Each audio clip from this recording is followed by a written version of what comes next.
Le CES de Las Vegas se poursuit sur 01 Net TV et je suis actuellement sur une piste d'essai de Nvidia aux côtés de la Nvidia BB8. En fait, c'est un véhicule de marque Lincoln, mais équipé par Nvidia de sa plateforme Drive PX. C'est ce véhicule qui sert de labo de recherche roulant pour la société. Et en fait, eh bien, c'est un véhicule qui sert surtout pour l'apprentissage de la conduite autonome. Ici, au pare-brise, on va retrouver 4 caméras qui sont ici placées sur le pare-brise, une à droite, deux au centre et une autre à gauche. Nvidia nous dit qu'il n'utilise pas de lidar ou de senseur particulier, mais exclusivement un apprentissage par les caméras. 3 caméras sont utilisées donc pour les phases d'apprentissage. Nvidia va parcourir les routes, ou en l'occurrence la piste d'essai qui est juste derrière nous et sur laquelle nous allons ensuite essayer un véhicule.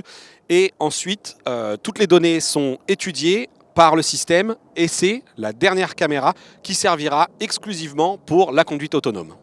Voilà, je me suis installé à bord de l'Audi Q7 donc avec la plateforme Drive PX de Nvidia et notre chauffeur, parce qu'évidemment pour des raisons de sécurité on a un chauffeur qui ne va toucher à rien, va maintenant lancer la démo. Please. Premier tour de piste, on est donc sur une piste d'essai, le véhicule se lance, alors on me dit qu'il va rouler à 7 miles par heure. Voilà, donc une courbe plutôt importante.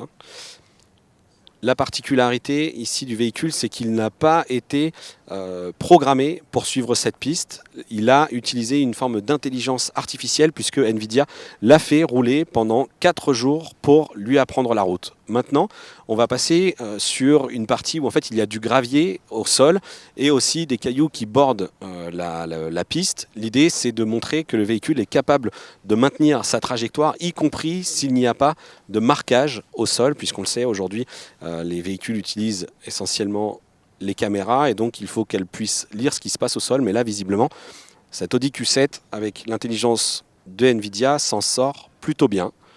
Voilà un deuxième passage sur les graviers. Là, on ne va pas très vite, donc il n'y a pas de problème d'adhérence ou quoi que ce soit.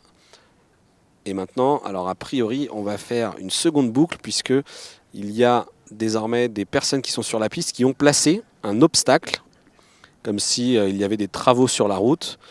Et on va voir donc comment se comporte Q7. Et donc voilà, elle a détecté l'obstacle et finalement, eh bien, elle fait le tour de ce qu'on pourrait imaginer être une déviation. Et voilà donc pour cette démonstration de Drive PX à bord de cette Audi Q7. Et on va maintenant vous montrer la plateforme avec les processeurs. Et pour cela, on va sortir du véhicule. Et l'intelligence de cette voiture autonome, eh bien, je la tiens là dans la main. Il s'agit de Nvidia Drive PX2. Vous l'avez peut-être déjà vu dans des sujets 01 Drive dans une autre forme. Et en fait, ici, eh bien, cette carte mère, on va retrouver différents connecteurs. Ici, la partie bleue, en fait, eh bien, c'est tout simplement des entrées vidéo pour brancher toutes les caméras qui vont être installées dans la voiture. On va aussi retrouver une entrée pour les radars et une autre entrée pour le lidar, puis ensuite les alimentations. Et de l'autre côté, en fait, eh bien, on retrouve les deux puces Tegra de Nvidia qui servent donc à l'intelligence pour cette conduite autonome.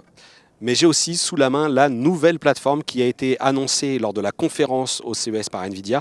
C'est Xavier, une toute nouvelle plateforme. Regardez, elle est beaucoup plus petite. Je n'ai notamment plus que 2 connecteurs ici sur le devant pour brancher. Mais en fait, ces 2 connecteurs suffisent à avoir autant d'entrées et de puissance finalement pour la conduite autonome. Surtout Xavier, eh bien, c'est une optimisation logicielle puisque comme le PDG de Nvidia l'a annoncé, eh bien, Xavier va être capable de analyser le visage du conducteur par des systèmes de reconnaissance faciale, évidemment, avec une caméra présente à l'intérieur, suivre le regard pour savoir si le conducteur est bien attentif à ce qui se passe devant lui et coupler ça avec finalement le retour d'image des caméras qui sont autour du véhicule. Si jamais il y a un cycliste, que le conducteur regarde à gauche, que le cycliste est à droite, il va automatiquement recevoir un message d'alerte.